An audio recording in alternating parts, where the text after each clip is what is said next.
The U.S. snagged gold medals in the Winter Olympics. And we have updates regarding Nancy Guthrie. I'm Peyton Gortney. And I'm Daniel Mert. Your news starts now.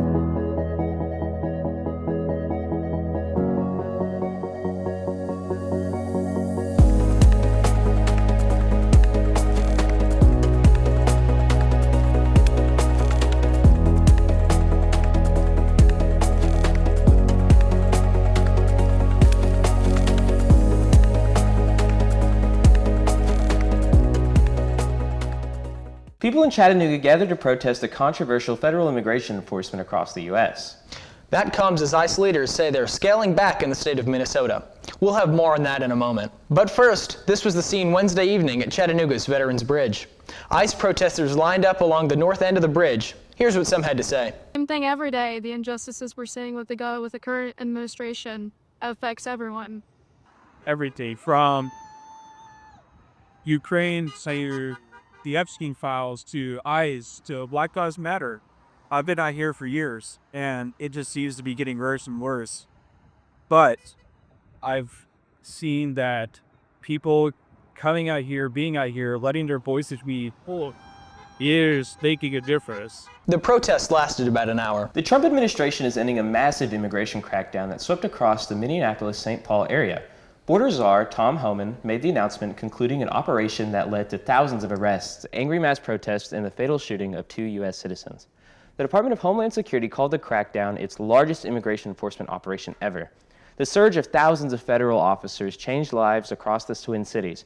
Convoys of unmarked SUVs became commonplace. Residents could stumble onto masked men in body armor making arrests and throngs of protesters who filled the air with taunts, insults, and shrieking whistles. An Arizona Sheriff's Department got more than 4,000 calls within 24 hours after the release of videos of a masked person on Nancy Guthrie's porch. The videos released Tuesday showing a person wearing a ski mask and a backpack. At one point, they tilt their head down and away from a doorbell camera while approaching Guthrie's front door. The footage also shows that person holding a flashlight in their mouth and trying to cover the camera with a gloved hand and part of a plant that ripped from the yard. The videos are less than a combined minute in length. They gave investigators and the public their first glimpse of who was outside Guthrie's home in the foothills outside Tucson. But the images did not show what happened to her or help determine whether she's still alive.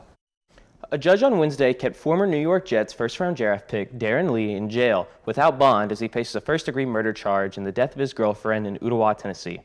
Lee also faces a charge of tampering with evidence. Authorities identified the victim in the case as Gabrielle Perpetuo. The couple had been living in a home they rented where the incident occurred. Authorities carrying out a search warrant found multiple kinds of trauma to the woman's body, including a stab wound to her abdomen, an apparent human bite mark on her shoulder, a large bruise on her head, black eyes with heavy swelling, and dried blood on her face and neck. Lee will be back in court on March 9th. UTC has announced a new campus alert and emergency response system designed to improve safety across campus. The system includes the Safe at UTC app, which allows students, faculty, and staff to contact UTC police with a one-touch panic button. This can be used for reporting suspicious activity, requesting safe walks or rides, and accessing help quickly. The Safe at UTC app is free to download on the Apple App Store and on Google Play. We encourage everyone to download the app now so we're prepared and not scrambling during an emergency. We had some great weather this week. The warmer temperatures brought students outside to eat at Crossroads, to Chamberlain Field to play hacky sack, read, and play guitar. One student strung up a hammock to take in the sunny weather. It was 70 degrees out today. The weather's perfect. It's been so cold and ugly out lately, so taking advantage of the nice day. We enjoyed the warmer conditions. But will it stick around? Here's Ardina Silva with the answer. A large low-pressure system is rolling through the southern U.S., bringing severe conditions and tons of rain this Valentine's Day weekend. Luckily, the storm will be weakened a good bit by the time it reaches Chattanooga. We're looking at 1 to 2 inches of rain, and while there might be some isolated thunderstorms, we don't have to worry about tornadoes or hail or anything like that. It should hit us Saturday around midnight. The main line will reach us around 9 a.m., and the remnants should be out of our hair by Sunday at midnight. After the storm, we can expect even warmer temperatures than this week.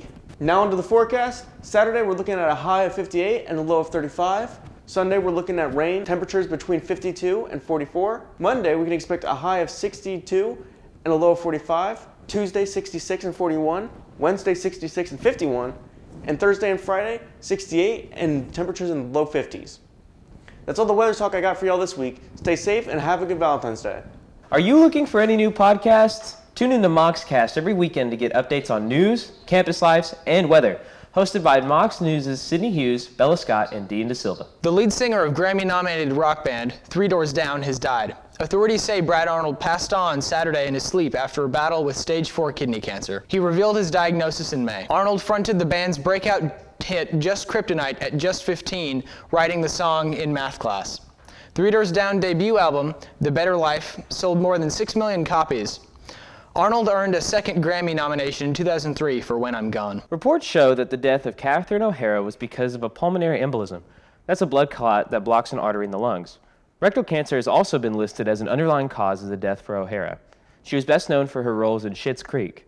O'Hara won both an Emmy and a Golden Globe for her performance as Moira Rose in that show. O'Hara also starred in Beetlejuice and the Home Alone films. Yes, the wedding depicted during Bad Bunny's Super Bowl halftime show was real. After the show, a representative for Bad Bunny confirmed that the couple had actually been married about 5 minutes into the 13-minute extravaganza at Levi's Stadium. The unnamed husband and wife had originally invited Bad Bunny to their wedding, but he said that they should be instead a part of his halftime show. The artist served as a witness and later signed their marriage certificate. The wedding scene, which was set in a small outdoor plaza, was a part of the show's greater celebration of Puerto Rico. We asked UTC students what they thought about the show. What Super Bowl halftime show did you watch? Oh, well, I was at a friend's house and we put on the Charlie Kirk one. What's it called? Oh, Turning Point. the TV USA one. Yes, we did. That's the one that was on the TV. I wouldn't say I watched it, but it was on the TV while I was playing some Uno. Did you enjoy it? The little bit I saw, it was definitely interesting. Which halftime show did you watch for the Super Bowl? The Bad. Oh, what did you like about it? I liked all the diversity, the unity. I just like the music. Like, I don't speak Spanish, but I was like... I watched the Bad Bunny Super Bowl halftime show. What about it made you want to watch it? I was already watching the game, and I felt like it was going to be a really good show, really energetic. I like Bad Bunny's music, so it was awesome. Hi, I watched Bad Bunny, and I did that because I think it's important to learn about other cultures, and also I think he's a great artist, and I liked his message about love and everyone coming together. We look back at the Super Bowl victory. Plus, we get an update on U.S. gold medal victories. Dominic Butler has the details. The Seattle Seahawks are Super Bowl champions after a 29-13 win over the New England Patriots Sunday night in Santa Clara. The Seattle defense dominated, sacking Drake May 6 times and sealing the game with a pick 6, while Kenneth Walker III rushed for 135 yards and earned Super Bowl MVP. Sam Darnold protected the football, threw a touchdown pass, and capped a redemption season as the Seahawks claimed their second title in franchise history. The win denied New England a record 7th Super Bowl and gave Seattle its first championship since 2014. The celebration continued Wednesday in Seattle with a touchdown parade that drew roughly 1 million fans honoring the Super Bowl 60 champion. Questions are swirling after Lindsey Vogn's devastating crash in the Olympic downhill in Cortina. The 41-year-old American raced just 9 days after rupturing her ACL, a decision that sparked heavy debate online. Vaughn clipped a gate at high speed, crashed, and later underwent surgery to repair a broken left leg. Skiing officials and fellow athletes defended her right to compete, saying the fall was a racing incident, not caused by her knee. For now, Vaughn is listed in stable condition as the Olympic community waits for what comes next in her legendary career. The United States defended its Olympic team figure skating title Sunday night, edging Japan by a single point in Milan. Ilya Malinin sealed it, landing 5 quad jumps and scoring 200 points in the free skate to clinch gold. In women's freestyle moguls, Elizabeth Limley won gold and Jalen Koff took silver for a dominant American finish. On the ice, 21-year-old Jordan Stoltz captured gold in the men's 1,000 meters in Olympic record time. Team USA now sits at 4 gold medals, 2 in skiing and 2 in skating, as the Milan Cortina Games continue. That's this edition of Mocs News. Thanks for joining us. Be sure to keep up with us on our Instagram page. We're also on Facebook and YouTube. Have a good weekend.